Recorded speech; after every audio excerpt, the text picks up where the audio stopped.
We have a special presentation tonight, and we have a couple of special guests here who are going to give out this award.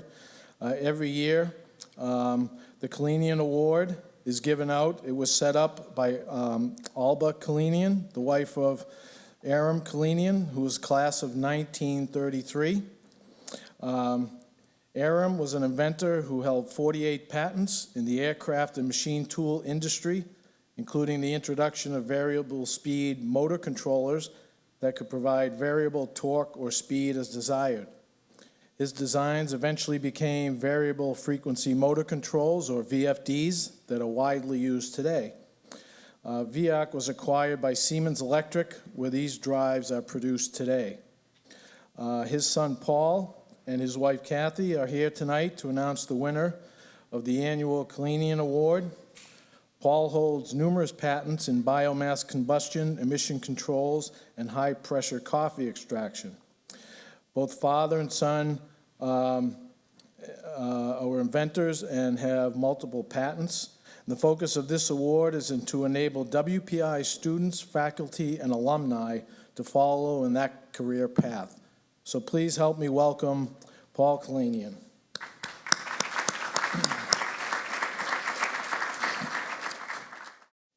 Thank you very much. It's always a pleasure to be back here at Worcester Tech, particularly this time of year. The foliage is spectacular, and it's just very nice to be here. I want to make a few comments before I present the award, and because I think that the group here is extremely unique.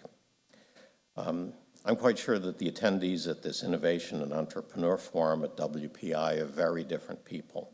I'd like to show you why I think this way, and I'd want to show you through some analogies and visual demonstrations so that you might feel this way as well.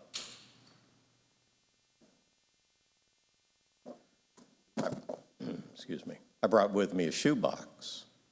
This shoebox represents quite accurately, in volume, at 364 cubic inches, all the people in the world today, which is 7,200,000,000 of us. There's quite a few people to fit in this box.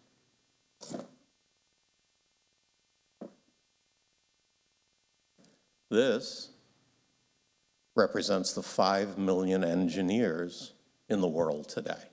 This is us. And within this group,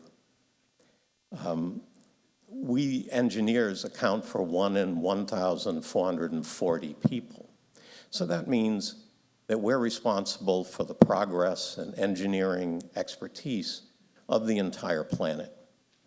I think that the term engineer contains two separate subsets: engineers who engineer and engineers who invent.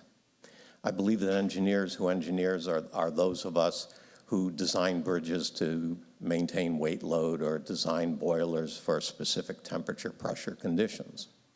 Engineers who invent, I think, are probably 1 in 1,000 engineers. So right away, that means each of us has 1,440,000 possible clients for any invention we may have. I think that makes us all pretty special, particularly the people in this room, because this is a small gathering of just that kind of people.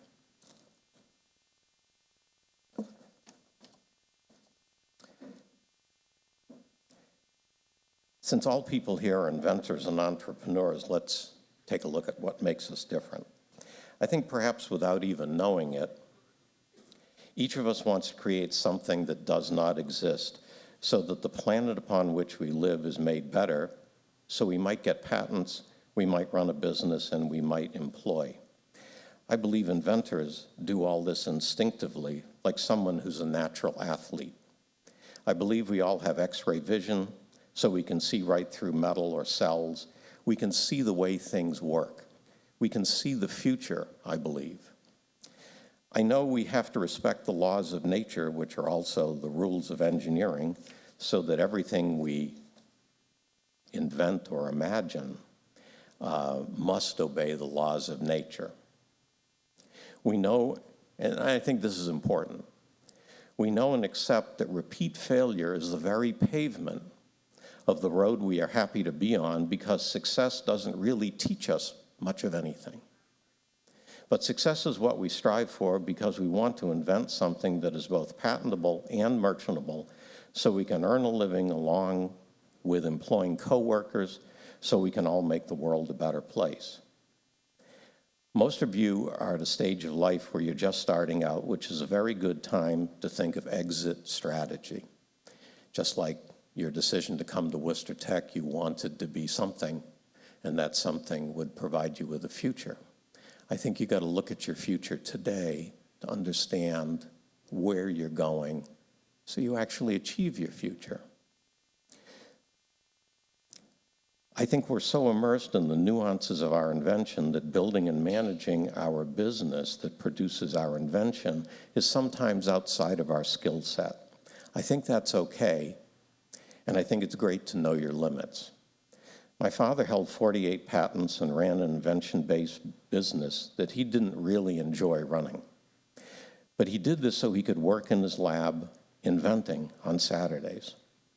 My wife and I ran 3 separate invention-based businesses over the last 30 years, selling each business as we got bored or found we were working outside of our skill sets.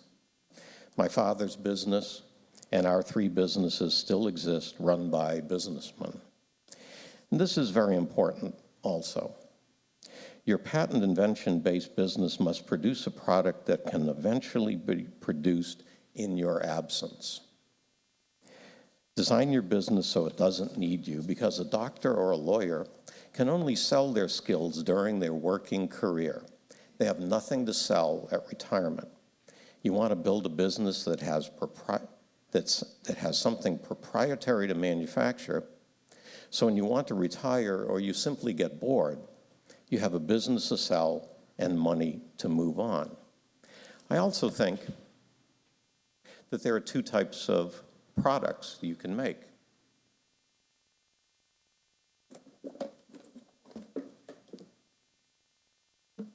Durable goods and consumable goods. These consumable goods are the little cleats that screw on to this shoe. This shoe costs a few $100s. These cleats cost pennies.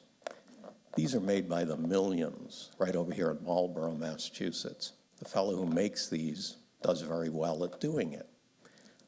These are made by the millions, but being a durable good, you don't buy them as often. I prefer products that are consumables or processes that have that same feature. Now,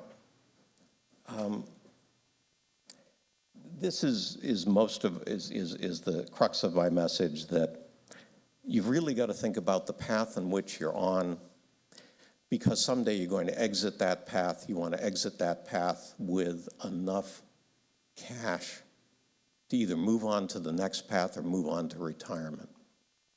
With that in mind, I've read through the 14 proposals that were submitted this year for the Kalenian Award, and I must say there were some excellent proposals in there. In fact, as Gina and I discussed these, we couldn't bring it down to one selection. We selected 2. And I understand some of these folks are in the audience tonight. One of the inventions that we liked was a characterization of pre-cancer biomarkers as a screening device in the medical industry. And that is submitted by Sarah Hernandez and Tanja Dominko. Are they here this evening? Please come on up and receive an award from us.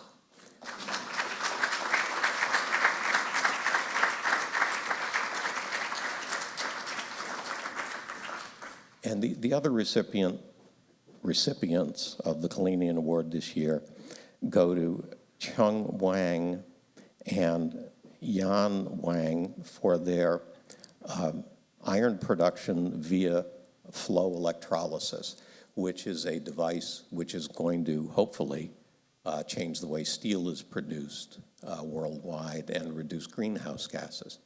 Are you here this evening? Thank you. Please come on up and receive an award.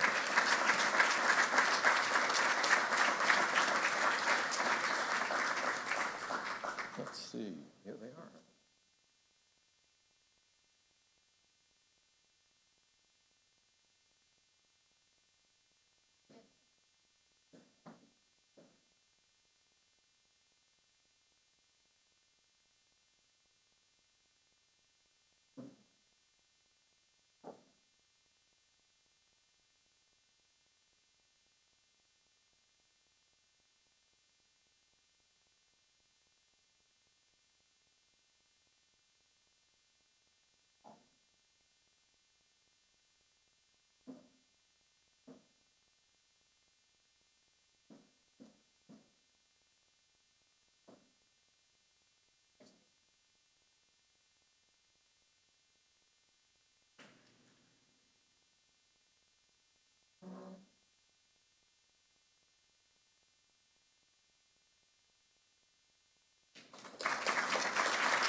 Thank you very much. I always enjoy reading all of the applications. It's wonderful to see the inventiveness of youth. You look at the news these days, there's not a lot of good news. In this particularly, here, this particular room is full of good news, which I greatly appreciate. Thank you.